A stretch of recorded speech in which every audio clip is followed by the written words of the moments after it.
Okay, तो अभी recording फिर से शुरू हो गया है। अद्य शुक्रवासरः अथवा भृगुवासरः पौष शुद्ध अष्टमी दिनांक 30 डिसेंबर 2022 रसरत्न समुच्चय।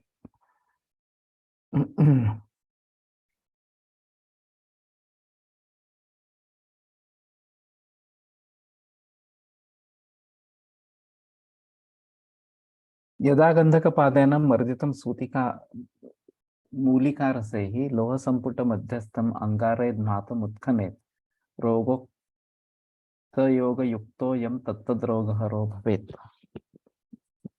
शायद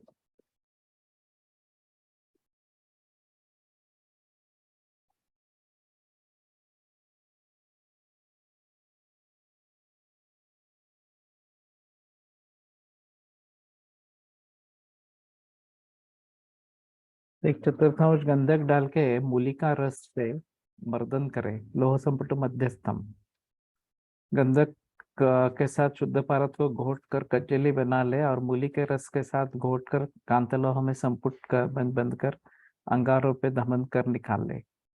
इस प्रकार मारित भस्म भिन्न भिन्न रोगों में कहे हुए प्रयोगों के साथ मिलाकर सेवन करे। इस प्रकार से सेवन करने की सभी रोगों को नष्ट करता है। ये तो काफी आसान है। तो ये इस प्रकार से बना सकते हैं। समस्त परपटक वातो भस्म सूतो हरे ज्वरम। तो ये भस्म सूत एक बार हो गया तो मुस्त और परपटक वात के साथ ये ज्वर का नाश करता है। दशमूल कषायण पिप्पल्या च समस्तजम। दशमूल कषाय और पिप्पली से समस्त ज्वरों का नाश करता है। माक्षिका माक्षिका भयया वासा पिप्पल्या वा अस्रपित्तन। माक्षिका अभया और वासा पिप्पली वा अस्रपित्तन। थोड़ा अजीब है। माक्षिका और अभया ये तो ठीक है, और वासा और पिप्पली डाली गई है रक्त पित्त के लिए। तो ऊर्ध्व रक्त पित्त के लिए यही काम में आएगा शायद।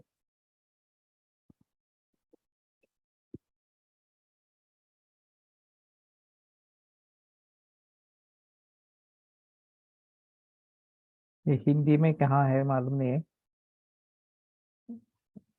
दिखाई तो नहीं दे रहा।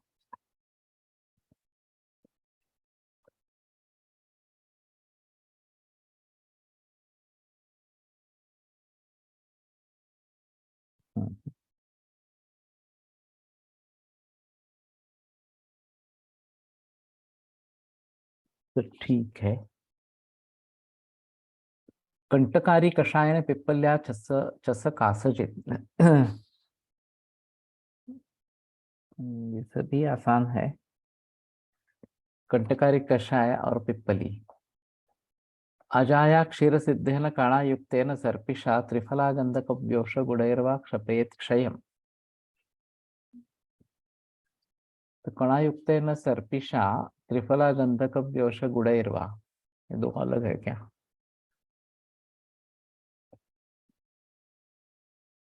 पीपर को बकरी के दूध के साथ पीसकर कलक बनावे, उस फल के साथ कलकज से चौगुना घृत लेकर घृत को चौगुना बकरी का दूध मिलाकर निर्वत घृत सिद्ध करे। इस घृत के साथ त्रिफला शुद्ध गंधक त्रिकटु तह गुड़ संभाग इन सबों का महीन चूर्ण के साथ पारद भस्म सेवन करने से क्षय रोग को नष्ट करता है। दोनों का एक ही बनाया है यहाँ पे।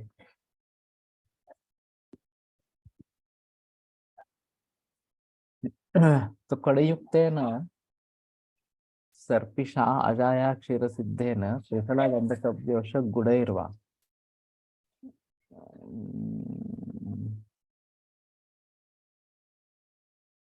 तो मुझे लगता है दो अलग अलग होने चाहिए। सर्पिश के साथ ये पारद भस्म एक योग, और त्रिफला गंधक गुड़ इसके साथ दूसरा योग।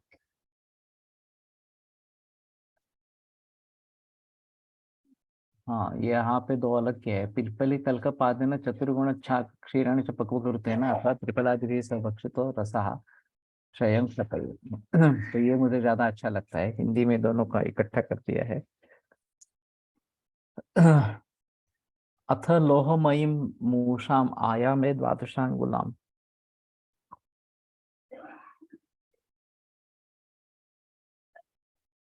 मर्दितां हेम वाराहि।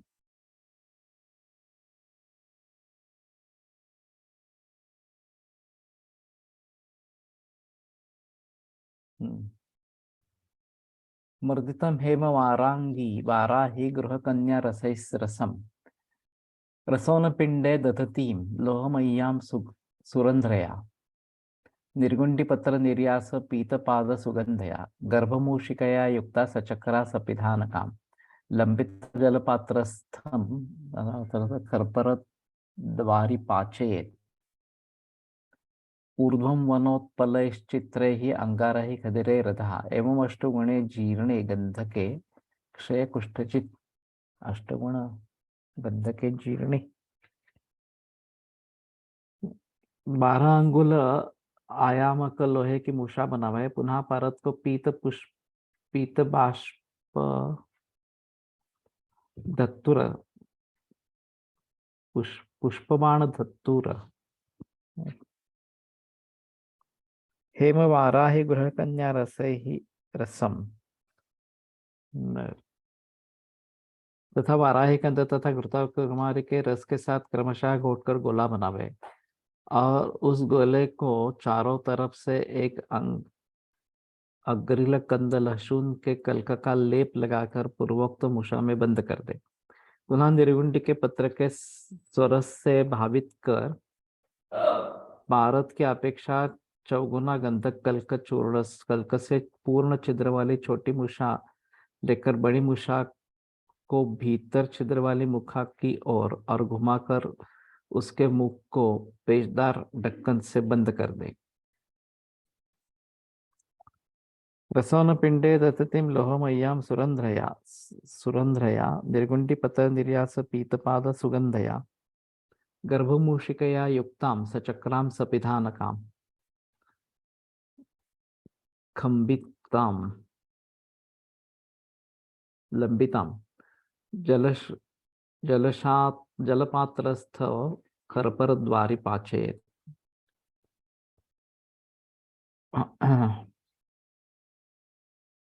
तो पहले वो 12 अंगुल वाली जो लोहे की मुषा है उसमें ये बंद कर देना है, पारत को इस प्रकार की भावनाएं देकर और लहसुन का कल लगाकर पुनः निर्गुंडी पत्र के स्वरस से भावित कर पारत की अपेक्षा चौगुना गंधक कल्क में पूर्ण छिद्र वाले छोटी मुषा में लेकर बड़ी मुषा की भीतर छिद्र वाली मुख की ओर से घुमाकर उसके मुख में पेचदार ढक्कन से बंद कर दे। पुनः जल परिपूर्णित लोहे का कंडाल्या कराही की गहराई में एक छिद्र वाला मिट्टी का पात्र रखकर उसमें मूषा को रखकर ऊपर से एक दूसरे पात्र से ढक दे।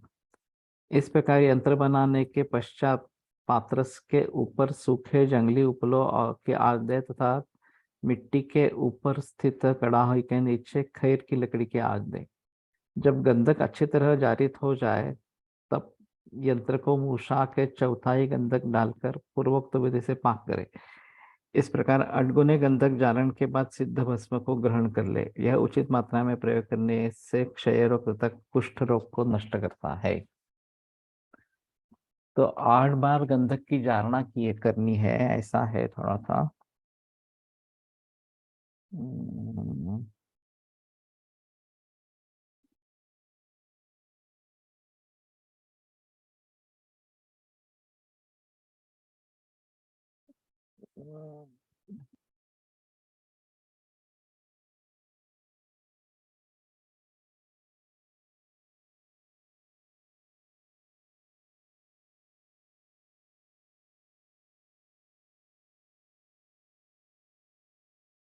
ये बड़ी मूषा रखनी है, उसके अंदर दूसरी छोटी मूषा रखनी है।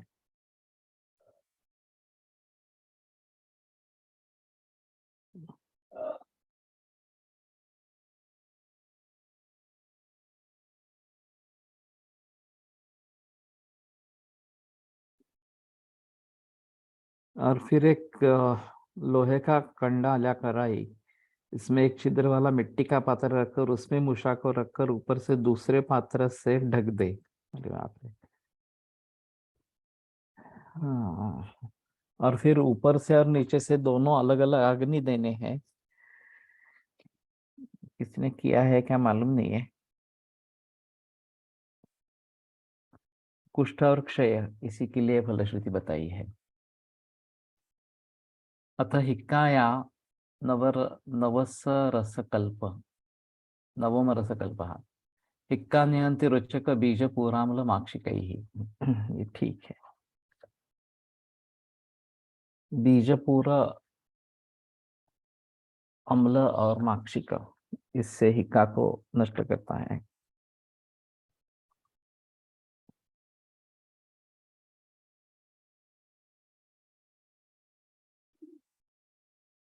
यहाँ पे रुचक है हाँ, रुचक रुचक का मतलब लवण है। कालनक बिचौरा नींबू शहद के साथ पारद भस्म सेवन करने से हिक्का नष्ट करता है। छर्दिर्दाहो मधुसिता लाजमुद्ग सिताम्बुभि। ये प्रयोग में ला सकते हैं।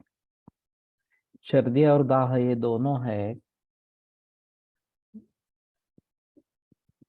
तो मधु सीता लाजमुद्ग सीताम्बुभि। लाजमुद्ग सीता। तो एक बार ये पारद बना के, क्योंकि ये सर्दी और दाह दोनों केमोथेरेपी के पश्चात होते रहते हैं, तो इसमें अच्छा काम करेगा। थोड़ा देखते हैं। अर्षांसि तैल सिंधुत्त पुटपाचित शूरण ही। तैल सिंधुत्त पुटपाचित सूर्ण। पुटपाक सूरण कंद के चूर्ण, सरसों का तेल तथा सेंधा नमक चूर्ण अर्श रोग में उपद्रव शांत होते जाते हैं।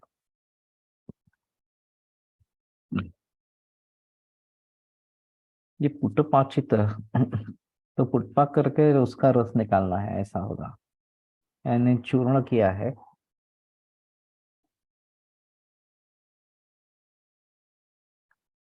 हाँ हाँ, एक बार देखते हैं।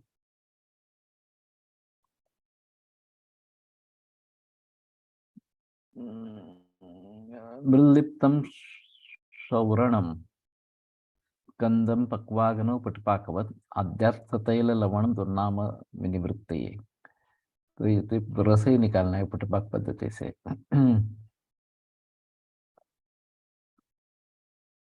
वक्पल्लवे कषायाणां श्रुतेनोदश्विदम्बसा शिरेण्वा वाप्यति सारम।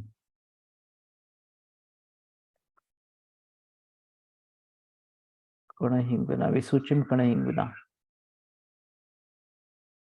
शीरी वृक्ष के छाल तथा पत्तों के निःसृत कवात के साथ उदश्वित जल दही के संभाग जल मिलाकर मंथन कर बना हुआ पेय के साथ या खिरनी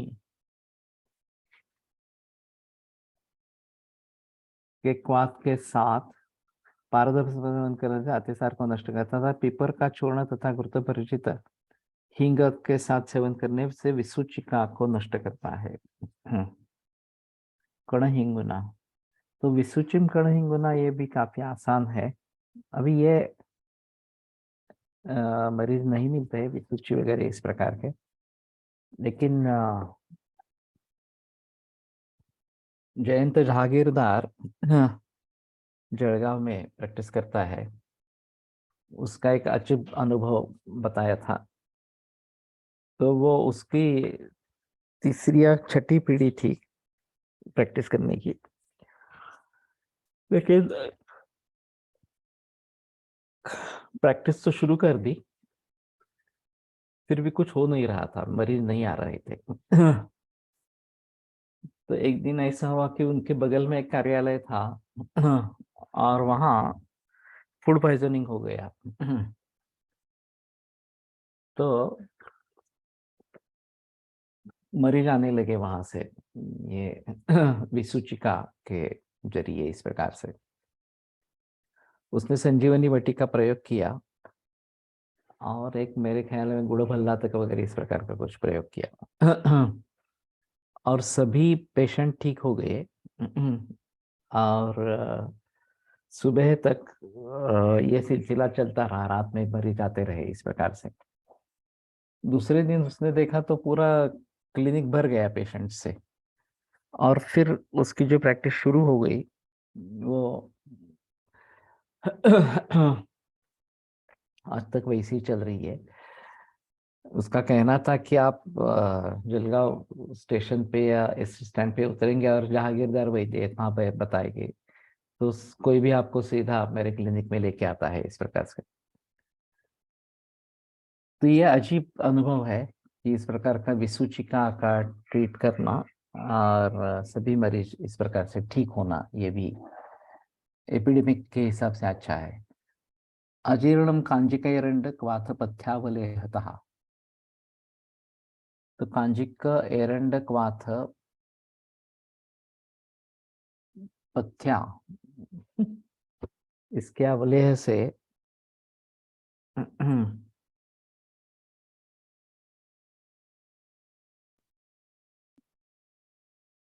कषाय पल्लवी पक्वम बालबेलवम सनागरम सगुणम सरसम हंति बिंबिसिम दारुणाम अभी। तो अजीर्णम इतना ही है पहला जो है। तो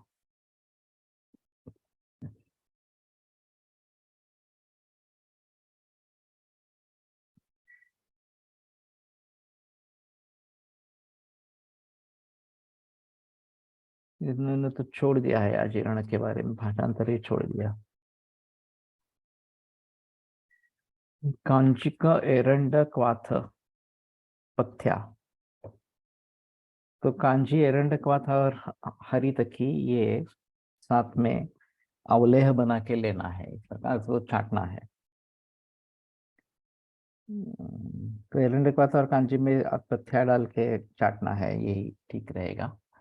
कषाय पल्लव पक्वम बालबिल्वम सनागरम सगुणम सरसम हंति बिंबिश्रीम दारुणामपि बिल्वकर्कटिका गर्भम मसूर क्वथितांबुवा। अच्छा, ये बिल्व के दो है। कषाय वृक्ष के कलकम में पकवा बिल्व फल तथा अदरक मिलाकर तथा गोला बनाकर उन्हीं के पत्तों से लपेट कर कपट मिट्टी करपट पुटपाक विधि से पाक करे।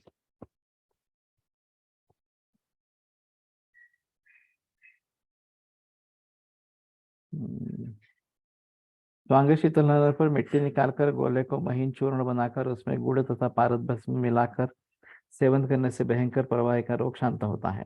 या बिल्व फल का गूदा तथा ककड़ी का भस्म मसूरी का कुत्थितांबुआ, इन दोनों को मसूर के दाल के यूष में मिलाकर तथा पारद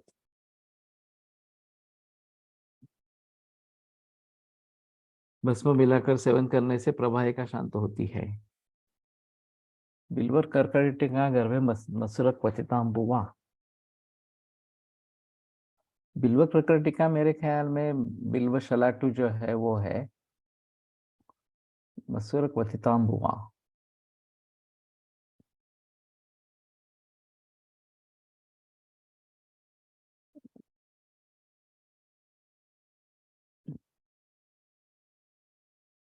सरस बिल्व कर्कटिका गर्भम मसूरिका मसूर क्वथितांबुआ बिल्वम बिल्वल शलाटू कर्कटिका एर्वारु फलत्वक। अरे बाप रे। तस्याएव द्रव्यगुणे अतिसारहन्तृत्वदर्शनात् एतद्वयं गर्भे यस्य तादृशः मसूरक्वथिताम्बु बिल्वकर्कटिकयोः कल्कसाधितेन मसूरक्वाथेन सह रसभस्म सेवनं कुर्यात्। थोड़ा अजब है, लेकिन कर्कटिका त्वक बनाई है या बताई है यहाँ पे। कृच्छ्रमृतरसः क्षीर क्षीरिणी इक्षुरसमाक्षिकैः इक्षुरमाक्षिकैः।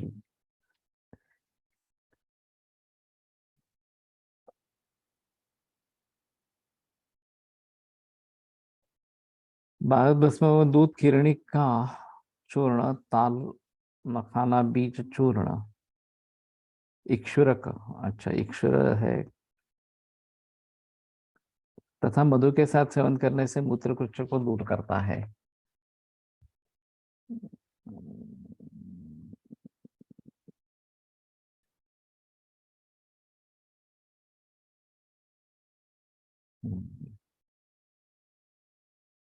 मेहेशो एकविंश रसकल्पः, पारद भस्म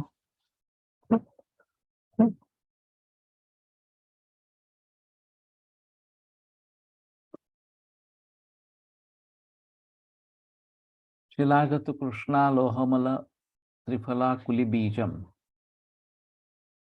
ताप्य निशारजकोपल निशारजकोपल कांतव्योषरज कपूरश्च कपित्थात् सर्वमिदं परिचूर्ण्य समांशं भावित भृंगरसे दिवसादौ विंशतिवारमिदं मधुलीनं विंशतिमेहहर हरिदृष्टम। हाँ, पारद भस्म शुद्ध शिलाजित पीपल चूर्ण लोह भस्म या मंडूर भस्म, क्योंकि यहाँ पे मल है, लोह मल है एक्चुअली। त्रिफला नाकुली बीज का चूर्ण, स्वर्णमाक्षिक भस्म, हल्दी का चूर्ण, रजत भस्म, सूर्यकांत मणि का चूर्ण, व्योष चूर्ण, अभ्रक भस्म, पुट्ट शुद्ध गुल तथा कैत का चूर्ण, संभाग, इन सबों को एकत्र घोटकर भृंगराज के रस के साथ 21 बार भावित करे तथा घोटकर सुखा ले।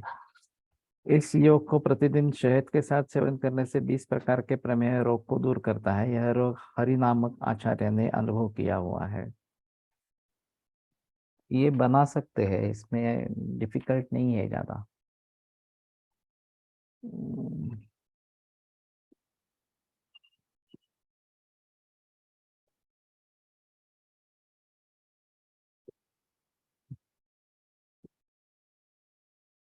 और सभी मेहों के लिए बताया है, तो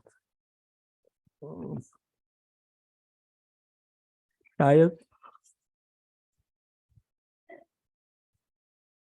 इसका भली भांति प्रयोग हो सकता है। मंगेश, तुम हो क्या?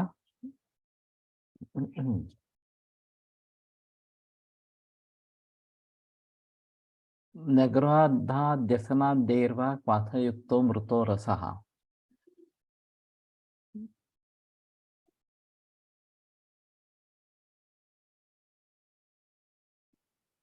पारदभस्म से बनवणे अवघड आहे, हो आहे, लेकिन ये जो पहले बताया था ना, एक काफी आसान था। पारद भस्म का है क्या है मालूम नहीं मुझे अभी।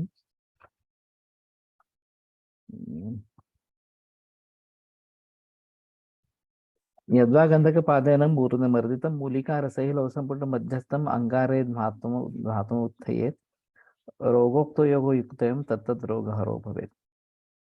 तो पारद के चतुर्थांश गंधक और मूलिका रस से मर्दन करते लोह संपुट में अंगार से मापन करें। तो इस प्रकार से पारद अगर बनाते हैं और फिर ये योग बनाते हैं प्रमेह के लिए, तो ज्यादा अच्छा इस प्रकार का रहेगा। हाँ, ओके। पश्चाल्लशन गोमूत्रे प्लीह गुल्म निबर्हणः, न्यगरोधाति आसनाद्यैर्वा क्वाथयुक्तो मृतो रसः। पश्चाल्लशन गोमूत्रे प्लीह गुल्म निबर्हणः, कलाययूष शंबूक क्षाराभ्याम पक्तिशूलन।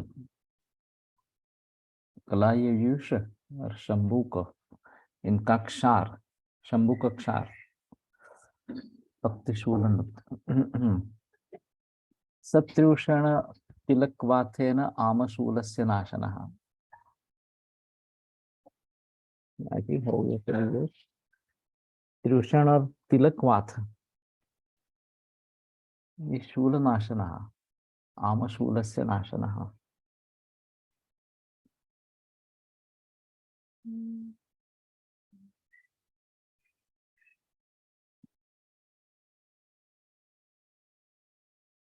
ये शायद एंडोमेट्रियोसिस में सोच सकते हैं। तिलकवात है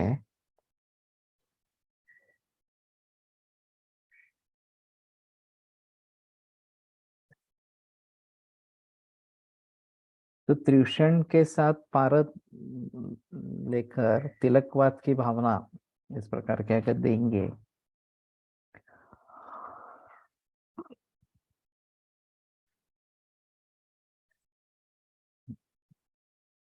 और पारद नहीं तो रस सिंदूर और पारद भस्म अगर मालूम नहीं, लेकिन ये करके देखना चाहिए मुझे। चतुर्थांश गंधक के साथ करके और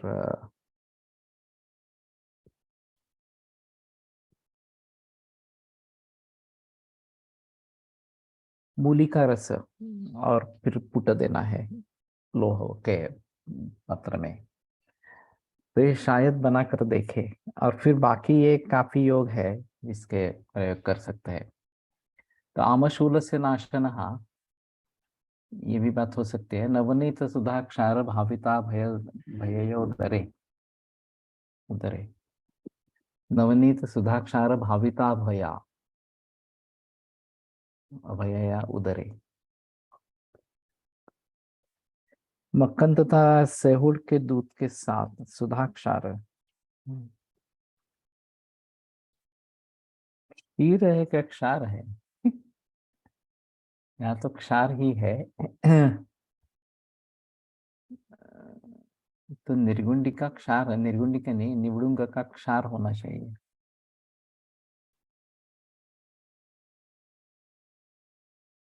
सुधा क्षारा स्नेह मज्जक क्षारा, यहाँ भी क्षार ही है, तो दूध का संबंध नहीं है। भावित अभयया, उसकी भावना हरितकी को देनी है, उदर में काम करना है, तो ये तो विरेचन करेगा।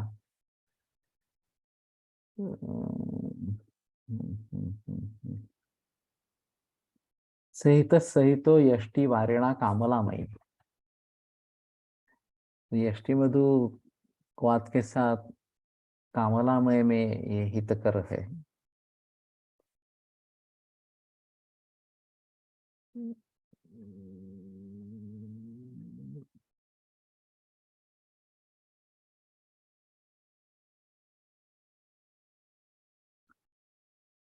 तो यहाँ का स का अन्वय इन्होंने पारद भस्म से ही किया है।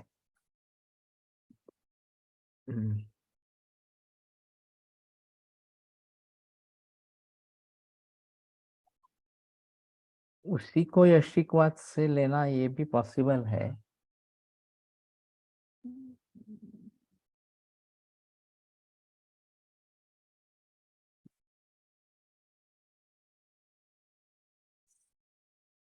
तो मृतो रसा, टीका करने में मृत रस ही किया है। फलत्रिकादिक वाथेन पांडिशोफे सकामले।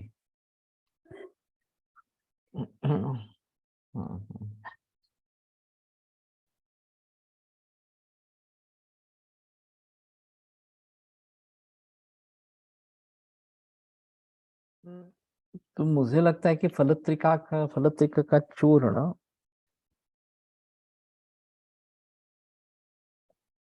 तो फलत्रिकादि में क्या क्या आएगा, ये जो शारंगधर का पाठ है, वासागुड़ चित्रफला कटवी मुनिम निम्ब जहा, तो उसी को उसी में पारद भस्म या रस सिंदूर डाल के अगर उसी की भावना देते हैं तो पांडु शोफा और कामला इन तीनों में काम में आएगा। ये 7 बार भावित कर सकते, ये तो कर सकते हैं, इसमें कोई प्रॉब्लम की बात नहीं है।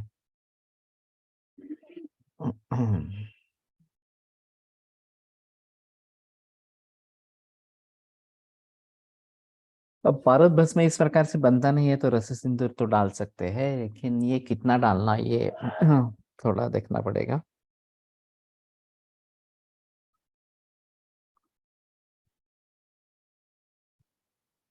षोडशांश कज्जली जो इस प्रकार से है, उस प्रकार से ये षोडशांश कहाँ से आया मालूम नहीं है। सूक्ष्म त्रिफला के लिए मामा गोखले ने जो बताया है वो षोडशांश कज्जली डाल के त्रिफला को भावना देनी है। फलत्रिका आदि काढ़े तो टाइप, दो टाइप का है। मुझे जो मालूम है वो पांडुरोग में है, दूसरा कौन सा है? वो पांडुरोग का ही अच्छा रहेगा। वो वासागुड़ुची त्रिफला कटवी मुनिम बजा, इस प्रकार से वासागुड़ुचादि कषाय, ये वाग्भट का है। और फलत्रिकामृता दारू, ऐसा कुछ शारंगधर का पाठ है। दोनों एक ही है, द्रव्य एक ही है। दो टाइप कौन से है मुझे मालूम नहीं है अभी, दूसरा कुठला है, कौन सा है बता दो, बेटर रहेगा।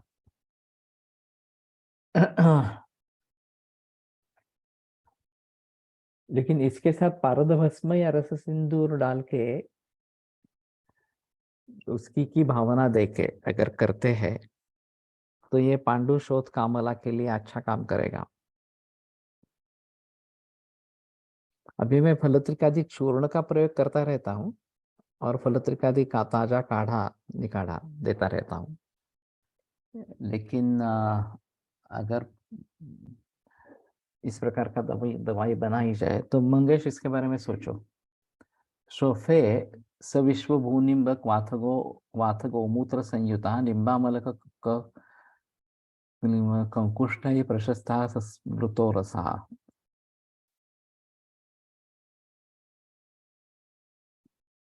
प्रमेह भैषज्य रत्नावली। ओके। पाठ अलग होगा, लेकिन वो भी पाठ अगर बता सकते हो फलत्रिकादि का तो अच्छा रहेगा। ये बड़ी समस्या है। हमने औषध कोश जब बनाया था तो एक ही नाम से कई पाठ कहीं अलग अलग जगह मिलते थे। जहाँ ग्रंथकार ने कुछ नाम दिया है वही नाम रखते हैं, लेकिन जहाँ जहाँ नाम नहीं दिया है तो शुरू का द्रव्य लेकर आदि ऐसा लगा के उसको कर देते थे। उसमें काफी विभिन्न कल्पनाएं होती थी, क्वाथ होता था, घृत होता था, अवलेह होता था, वगैरह वगैरह इस प्रकार से। तो हमने परिशिष्टों में काफी अंतर किए थे इसके बारे में। और सभी क्वाथ, सभी घृत, सभी अवलेह अलग अलग इस प्रकार के बना लिखे थे कल्पना के दृष्टि से। जैसे योग रत्नाकर वगैरह ग्रंथों में किसी भी रोग की चिकित्सा सामान्य रूप से जब आती है पहले, तो उसके लिए जो भी कल्प वगैरह है, जो भी वनस्पति जो औषधियां हैं वो पहले आती है। पित्त अथ रसाहा ऐसे करके रसशास्त्र की जो भेषज है वो वहां पे आती है। फिर घृत, स्नेह, क्वाथ वगैरह वगैरह इस प्रकार से आते हैं, अलग अलग तरीके से उसको विभाजित किया गया है। तो इसमें एक अहम मुद्दा यह उठता है कि कल्पना की खासियत क्या होती है।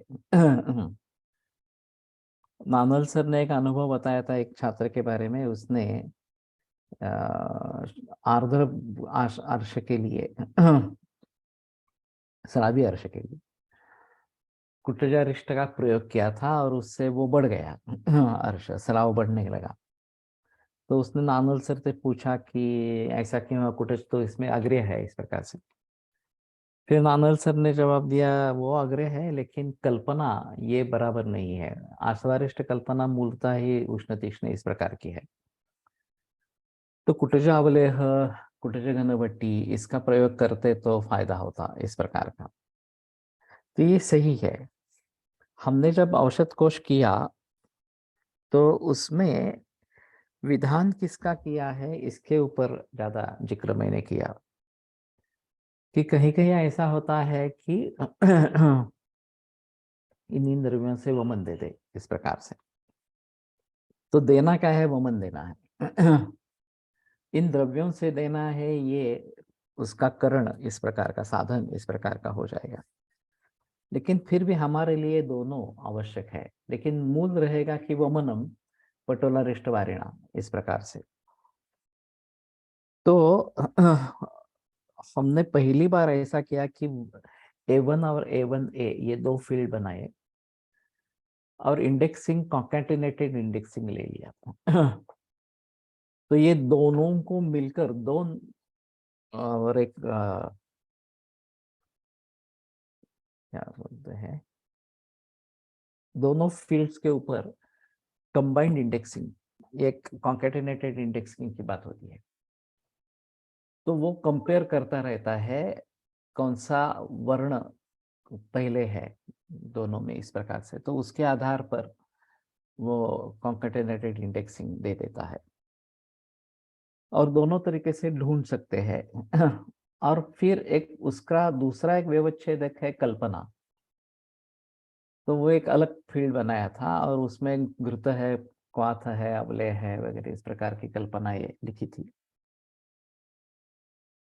तो पटोलारिष्ट वारिणा ये क्वाथ कल्पना इस प्रकार की है, अम्ल पित्ते तो वमनम पटोलारिष्ट वारिणा।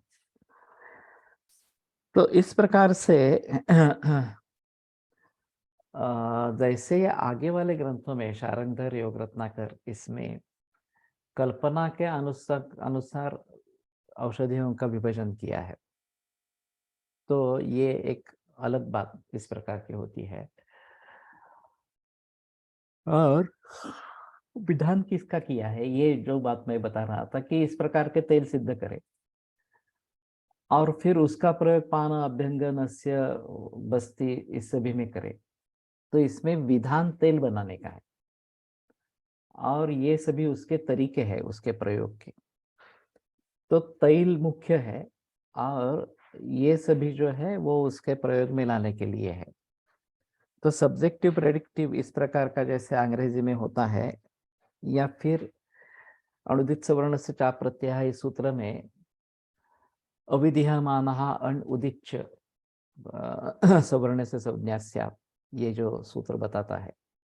तो अविधीयमान कौन है, ये देखना जरूरी है। प्रतीयते विधीयते इति प्रत्यय वास्तव में है अप्रत्यय, मूल सूत्र में जो है पाणिनि के वो अप्रत्यय है। उसका अर्थ भट्टोजी दीक्षित ने प्रतीयते विधीयते इति प्रत्यय और अविधीयमान अण उदिच्च सवर्ण से संज्ञा स्यात्, इस प्रकार की उसकी बताई। तो इस धागे को लेकर मैंने जिसका विधान किया है, तो इकोयणचि सूत्र में विधान किसका है, यण का विधान है। क्या करना है, यण करना है। कहाँ पे करना है, इक के स्थान पर करना है। कब करना है, जब सामने अच होगा, इस प्रकार से। सुधि उपास्य इति स्थिते, ये जो बताते हैं, सो सुधि सुधि भी उपास्य, जिसकी अच्छी बुद्धि है उसके द्वारा जिसका सेवन किया जा सकता है या जिसको पढ़ा जा सकता है, इस प्रकार का सुधि उपास्य कश्चन विषय, कोई विषय है, इस प्रकार से। तो धी दीर्घ इकारांत है। अब इकोयणची में ई उ रुलु ये आ जाएंगे, लेकिन दीर्घ ई वगैरह नहीं आएंगे।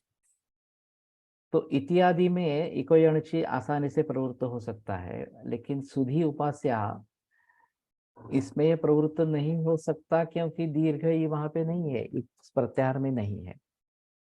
तो प्रत्याहार में उसका ग्रहण करने के लिए ये अनुदित सवर्ण से चा प्रत्याहार ये सूत्र बता दिया। ताकि ई उ रु लु के सभी सवर्ण भेद जो है वो उसमें अगर वो अविधीयमान है तो शामिल होंगे। तो विधीयमान यण है, इक और अच ये दोनों अविधीयमान है। तो इति आदि में आ जो है आगे, वो भी अण में नहीं है, तो उसका भी ग्रहण वहां पे हो जाएगा। और इक स्थाने यण से इसमें दीर्घ ई का भी ग्रहण इस प्रकार का हो जाएगा। तो अविधीयमान होने का ये फायदा है इस प्रकार का।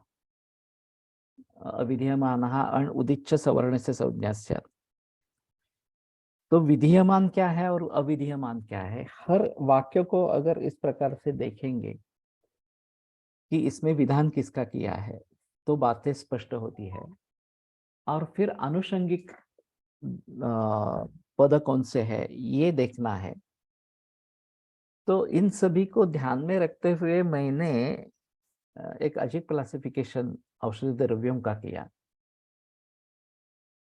एक तो उसमें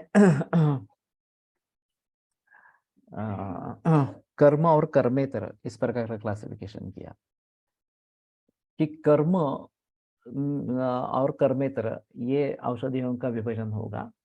क्योंकि बहुत बार कर्म बताते हैं, वमन करो, विरेचन करो, लेपन करो, वगैरह वगैरह इस प्रकार से। और कर्मेतर में द्रव्य और गुण इस प्रकार के आ जाएंगे। और उसमें भी द्रव्य में अकेला द्रव्य हो सकता है या संयोग हो सकते हैं, संयुक्त कल्प हो सकते हैं। और उसमें काफी कल्पना ये होती है। च्यवनप्राश को अगर हम लेंगे तो दशमूल बला रासना वगैरह जो है वो सभी क्वाथ द्रव्य है, तो उनका क्वाथ बनाना है। अमल की को उसमें डाल के पकाना है इस प्रकार से। और फिर उसको निस्तुष करके ये बीज निकाल के अमलिक का तैलावृत के साथ भर्जन करना है। और फिर ये काढ़ा जो है उसमें छान कर लेना और उसमें शर्करा डालना, उसका पाक बनाना, इस प्रकार की बात कही गई है। तो ये अलग अलग कल्पना है, क्वाथ बनाना अलग है, पाक बनाना अलग है, निस्तुष ये अमलकी का भर्जन करना ये अलग बात है। फिर उन सभी को इकट्ठा पकाना और स्वांगशित होने पर प्रक्षेप द्रव्य मधु और चातुर्जात वगैरह जो है डालना, इस प्रकार से। तो एक संयुक्त कल्प में काफी कल्पनाएं हो सकती है, एक भी कल्पना हो सकती है, केवल क्वाथ भी है, केवल अवलेह भी है, केवल चूर्ण भी है, इस प्रकार से। और अनेक तरीके की कल्पनाएं होती है। तो उसमें हमने जो रखा था कि घटक द्रव्य कौन कौन से है और उन घटक द्रव्यों की कल्पनाएं कौन सी है, इस प्रकार से। तो इनका काढ़ा बनाना है वगैरह इस प्रकार से। तो उसका एक अलग परिशिष्ट बना औषधियों के निर्माण का, इस प्रकार का। अब प्रातिपदिक कोश में ये बात फिर से आएगी इस प्रकार से, उसमें हर द्रव्य को अलग किया जाएगा। तो दशमूल है, बला है, रासना है, वगैरह वगैरह इस प्रकार से। अब दशमूल में 10 द्रव्य है, बिल्वग्निमंत, शोना का पाटला, टुंटुकेर, महत वगैरह इस प्रकार से जो है। बृहत पंचमूल, लघु पंचमूल, तो उनका एक फिर अलग रहेगा। दशमूल नाम से भी आएगा, बृहत पंचमूल भी नाम से भी आएगा, लघु पंचमूल नाम से भी आएगा, इस प्रकार से। तो वो गुणों में डाला गया है उसको। जैसे त्रिफला, त्रिकट्टु, ये भी इस प्रकार के गणों में डाले जाते हैं। और फिर हर द्रव्य अलग होता है। बिल्वग्निमंत, शोनाक वगैरह जो है तो बिल्वा अलग हो जाएगा, इसमें दशमूल का एक हिस्सा घटक द्रव्य, इस प्रकार से। और दशमूल जहां जहां भी बताया जाएगा वहां सभी ये सभी द्रव्य आएंगे, बिल्व वगैरह जो है वो सभी द्रव्य आएंगे। तो ये बहुत अच्छा परिशिष्ट बना। एक द्रव्य से कितने कल्प बनते हैं ये भी सामने आता है, और एक कल्प के कितने घटक द्रव्य है ये भी आते हैं, उनकी कल्पना ये क्या है ये भी आता है। तो प्रातिपदिक कोश में तो बिल्व, वाच्य द्रव्य, इस प्रकार का काढ़ा, उसका कल्पना में उसका इतना इतना प्रमाण इस प्रकार से आएगा। अब दशमूल का पूरा प्रमाण लिखा है, बिल्व का लिखा नहीं है अलग से। तो उसके हिसाब से उसको लेना पड़ेगा इस प्रकार से। और जहां अलग अलग बताते हैं, कई बार ऐसा भी होता है कि हरित की विविध का अमलक, ये तीनों अलग अलग बताते हैं। तो वहां पे बाकी सब भी द्रव्यों के साथ में अलग अलग का प्रमाण लेना है। और जो त्रिफला बताते हैं डालने के लिए, तो बाकी सभी द्रव्यों के साथ त्रिफला का एक प्रमाण इस प्रकार का लेना है। तो कहीं टीकाकार अलग करते हैं कि यह अलग अलग लेना है, इस प्रकार से बताते हैं। तो ये एक नमूना है कि टीकाकार प्रैक्टिशनर्स थे, औषधि निर्माण करते थे इस प्रकार से। नहीं तो ये बात नहीं आती इस प्रकार से। तो कहने का तात्पर्य अर्थ ये है कि क्या विधान किया गया है ये सबसे महत्वपूर्ण है। व्याकरण में एकतिंग वाक्यम इस प्रकार का निर्देश आता है कि जिसमें कम से कम एक क्रियापद हो। तिंग यानी कि तिप्तजी वगैरह जो प्रत्यय है धातुओं से होने वाले, इड वही महिंग इस प्रकार से, तो तिंग प्रत्याहार बन गया उसका। तो जिसमें कम से कम एक क्रियापद है वो वाक्य होगा। अब उस क्रियापद से कारक संबंध होते हैं, कर्ता कर्म च करणम कृत संप्रदानम तथैव चापादानाधिकरण इत्याहु कारकाणि षट्। एक षष्ठी विभक्ति को छोड़कर बाकी सब कारक विभक्ति है। और षष्ठी विभक्ति का मतलब दूसरे पदों से होता है, क्रियापद से नहीं होता है, इस प्रकार से। तो संस्कृत की दृष्टि से अगर मूल ग्रंथ को समझना है तो जैसे अभी हम करते हैं कि क्रियापद ढूंढते हैं, क्रियापद से संबंध कर्ता कर्म करण किस प्रकार से है ये देखते हैं, और उसके आधार पर फिर अन्वय लगा के अर्थ लगाते हैं। तो यही सही तरीका इस प्रकार का है। और क्या बताया गया है ये मेरे हिसाब में ज्यादा महत्वपूर्ण है। तो वास्तव में ये सभी जगह ही है, लक्षण कोश में या हेतु कोश में भी क्या बताया गया है, लेकिन वहां पे थोड़ा सिंपल है कि ये कारण है, ये लक्षण है, एक जंत्री बना देते हैं और ये कृष्णाक्षय प्रथम को रक्त पित्तम शर्मक्ल महा अति व्यायाम अतक कासो ज्वर जाए थे। तो अति व्यायाम कारण है और ये सभी कार्य है, इस प्रकार से। लेकिन लक्षण में भी इसी प्रकार वैषम्यम तत्र तास्ताश्च वेदनाश्चलाः वगैरह जो वातज्वर के बारे में लक्षण बताते हैं, इस प्रकार से। तो वहां थोड़ा सा आसान है, क्या बताया लक्षण बताया, क्या बताया कार्य बताया है, इस प्रकार से। लेकिन औषध में क्रिया बताई है, क्रिया में भी पंचकर्म, पंचकर्मेतर कर्म और द्रव्य कर्म, इस प्रकार का विभाजन किया कि वमन विरेचन बस्ती रक्तमोक्षण और नस्य, वो भी शोधन वाले, बस्ती भी शोधन वाले, ये अगर है तो पंचकर्म में इसका निर्देश होगा। पंचकर्मेतर कर्म में ये बाकी सभी जो अनुवासन वगैरह इस प्रकार के है, या फिर तर्पण पुटपाक वगैरह वगैरह जो कर्म है, अभ्यंग वगैरह है। और द्रव्य कर्म में ये शमन है, विरेचन है वगैरह वगैरह, इस प्रकार से द्रव्यों के कर्म जो बताए गए हैं वो द्रव्य कर्म में लिए है। कर्मेतर में द्रव्य और गुण लिए लिए गए, तो ये गुड़िची प्रयोग करनी है, गुड़िची के साथ और कुछ द्रव्यों का प्रयोग करना है। और शीत सर्वो विधिरहिता, इस प्रकार के अगर गुणों के द्वारा चिकित्सा बताई जाती है। मधुरा एवं केवल रक्त पित्त में, जैसे मधुर रस ही केवल अधोग रक्त पित्त में काम में आता है, तो गुण है मधुर। तो ये गुण के आधार पर वहां पे निर्देश किया है। तो अभी इस प्रकार का औषधियों का विभाजन किसी ने किया नहीं है, मैंने ही पहली बार किया इस प्रकार से। मैं एक किताब लिखना चाहता था, त्रिस्कंद कोश जड़न घड़न, इस प्रकार से किस प्रकार से त्रिस्कंद कोश का कार्य संपन्न हुआ, किस किस प्रकार के विचार विमर्श उसमें हुए, इसके बारे में अधूरा रह गया। कोलटकर सर की जो 75वीं जन्मतिथि थी, उस समय मैं करना चाहता था, वो जो किताब निकली कोलटकर सर के बारे में, उसमें डालना चाहता था, लेकिन समय की वजह से पूरा नहीं कर पाया। लेकिन मुझे लगता है कि ये लिख देना जरूरी है, क्योंकि अभी 2008 में त्रिस्कंद कोश पूरा हो गया, उसमें भी अभी 14 बरस निकल गए, तो मेरे स्मरण से भी चीजें जा रही है। प्रातिपदिक कोश में हमने काफी प्रयास किया है इसका सभी को लेने का, इस प्रकार से। लेकिन जो विचार मंथन रहा वो अलग रहा। तो पर्याय शब्दों से लेकर बहुत सारे दिक्कतें कोश निर्माण करने में आती है, और उन सभी के बारे में बहुत सोच करके फिर ढांचा बना त्रिस्कंद कोश का, लक्षण कोश का खास करके, और फिर उसी के आधार पर हेतु कोश का और औषध कोश का बना। अब प्रातिपदिक कोश का तो पूरा ढांचा ही अलग है, इस प्रकार से। तो उसमें हर पद को पद नहीं रखा, वो प्रातिपदिक के फॉर्म पे लाकर वहां पे रख दिया, इस प्रकार से।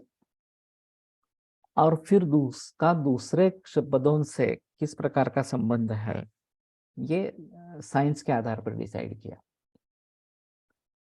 और संदर्भ दे दिया, और संदर्भ अलग तरीके से स्टोर भी कर दिया। तो वो अगर देखना चाहते हैं तो मूल संदर्भ भी सीधा कंप्यूटर में ही देखेगा। इस प्रकार की अभी सुविधा उसमें है।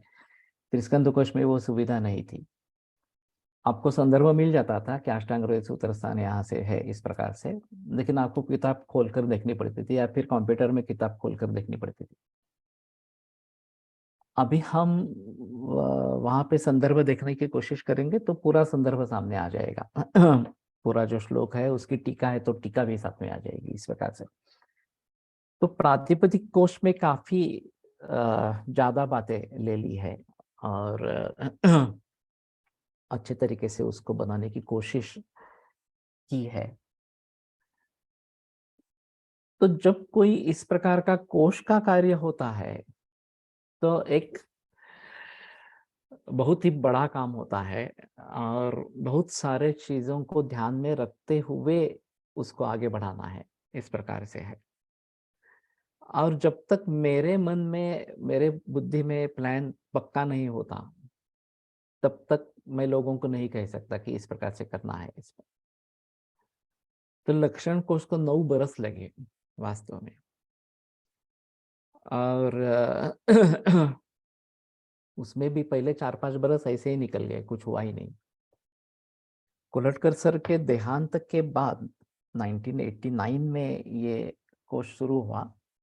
92 में कुलटकर सर का देहांत हुआ और उसके बाद 2 वर्षों के बाद यानी कि 94 में लक्षण कोश का स्वरूप फाइनल हो गया और फिर वहां से लेकर 98 तक लक्षण कोश पूरा हो गया।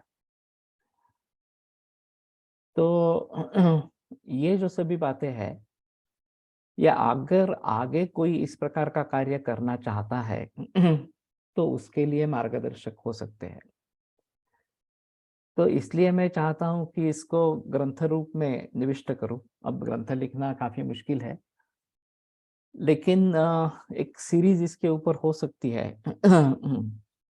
ऑडियो सीरीज, या इस प्रकार से कर सकते हैं। और वो मेरे लिए प्रातिपदिक कोश के लिए भी महत्वपूर्ण होगी, क्योंकि कहाँ पे किस प्रकार के विचार किए हैं ये मैं अभी भूलने लगा हूँ। तो एक बार ये सभी मुद्दे सामने अगर आएंगे तो ये अच्छा तरीका इस प्रकार का होगा। मैंने ये क्रिटिकल एडिशन के बारे में सोचा था और मुझे पता चला कि भांडारकर इंस्टीट्यूट का महाभारत का क्रिटिकल एडिशन का काम बहुत ही महत्वपूर्ण है। 40 बरस उसको लगे महाभारत को, फिर महाभारत की क्रिटिकल एडिशन बनाने के लिए। जब मैंने पूछताछ की तो मुझे पता चला कि एक ही आदमी उसमें से जिंदा है, उनकी भी उम्र 80 के इस प्रकार की है, 80 की उम्र है करीबन, महेंद्र करके। तो मैं उनसे जाके मिला तो उन्होंने बताया, मुझे तो अभी याद नहीं है ज्यादा क्योंकि उसको 40 बरस हो गए अभी। फिर भी इंडियन टेक्सचुअल क्रिटिसिज्म एक भांडार की किताब छपी है, तो वो अवेलेबल है भांडारकर में। तो वो पढ़ोगे तो तुम्हें काफी पता चल जाएगा। तो मैं वियन्ना जाने वाला था वहाँ का कार्य देखने के लिए। ये क्रिटिकल एडिशन का चरक विमान का वो कर रहे थे। तो फिर जाते वक्त मैंने विमान में वो किताब पूरी पढ़ी। और फिर मुझे काफी अंदाजा उससे आ गया। तो इस प्रकार से अगर कोई व्यक्ति आगे काम करना चाहता है तो उसके लिए जो काम हुआ है, जिसके बारे में विचार विमर्श हुआ है, उसके बारे में लिखना जरूरी होगा।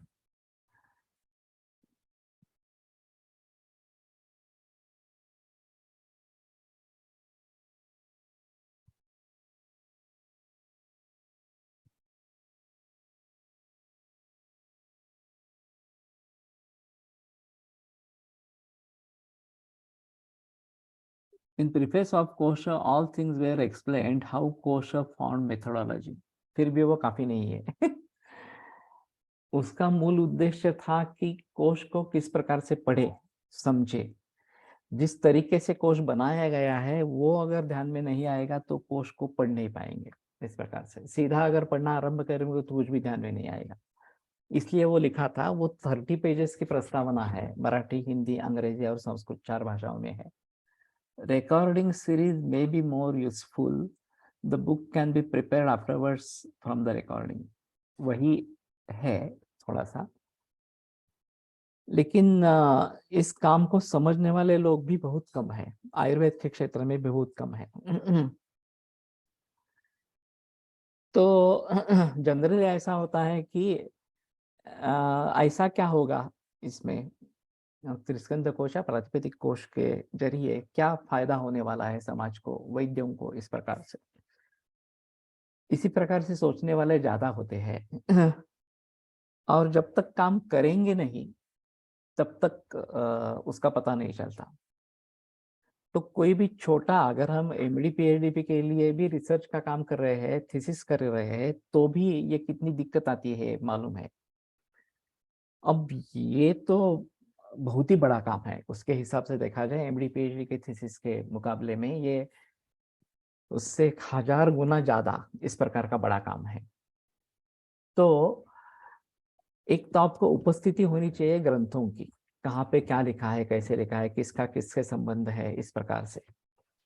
और उपस्थिति वही तभी आएगी जब आप पढ़ते रहेंगे। नियमित रूप से अगर पढ़ते रहेंगे तो यहाँ पे ये बताया है, यहाँ पे ये बताया है, उसका कनेक्शन इस प्रकार का है, ये बातें ध्यान में आएगी और तभी इस प्रकार के काम बन सकते हैं, नहीं तो ये काम नहीं बन सकते। तो मुझे लगता है कि आज इसके बहाने ये थोड़ी सी चर्चा हो गई, लेकिन ये महत्वपूर्ण है। और मैंने व्याकरण में एमए किया, कोल्हटकर सर का कहना था कि तुम व्याकरण और आयुर्वेद को लेकर आगे बढ़ो। हो नहीं सका, आयुर्वेद में भी डूब गया, फिर व्याकरण भूलता गया इस प्रकार से। लेकिन फिर भी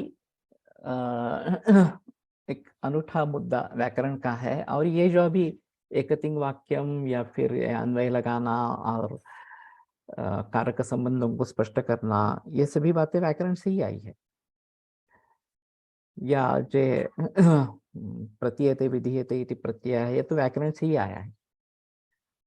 तो कहने का तात्पर्य अर्थ ये है कि हमें किन किन तरीकों से विचार करना पॉसिबल है ये देखना चाहिए, और फिर आगे बढ़ेंगे। ठीक है, आज रुकते हैं, अगले तो मंगलवार को हम चरक को आगे बढ़ेंगे, और शायद अगले गुरुवार शुक्रवार में ये रसरत्न समुच्चय पूरा हो जाएगा।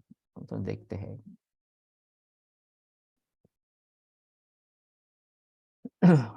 आयुर्वेद प्रकांड निगदित इह हि शल्यतंत्र प्रधानः शिष्येभ्यः शाश्वतोऽयं निखिल जन कृपा व्याप्त चित्तेन येन आयुर्वेदस्य वाञ्छन् पुनरपि भुवने ताञ्च सुष्ठु प्रतिष्ठां श्रेष्ठं धन्वन्तरिं तं प्रणमति च सदा वैद्यवर्गो हि नूनम् वैद्यवर्गो हि नूनम्। Division of Chikitsa Sutra into gunas along with Panchakarma and Panchakarmetara karma is very unique. Yeah, सही है।